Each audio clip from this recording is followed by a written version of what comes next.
So this is my gripe as a native Oregonian, and this should be an educational tool for all you newcomers to my state.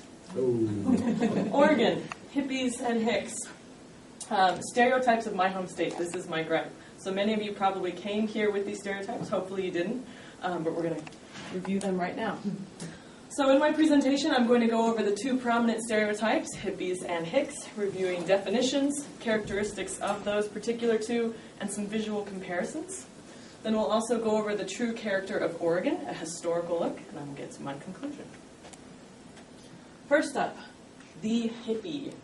Lots of definitions for this one. You guys can read what dictionary.com expresses.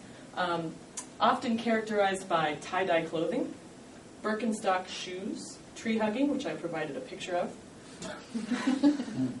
liberal views, occasionally drug use, shocking, and free love. So now, a visual comparison. And I would like to point out the lack of tie-dye, a headband, a peace sign, and I'm wearing pants. Moving on to hick. Here's a definition: a person who lives in the country, regarded as being unintelligent or provincial. Other synonyms: bumpkin, rustic, peasant, provincial, and hayseed. Okay, often characterized by plaid clothing, ignorance, and big trucks. Moving on to visual comparison number 2. All right, here we have what I would say meets your hick stereotype. So, and on the right-hand side is myself. Notice the lack of mullet hairstyle, beater truck, and straw snack. And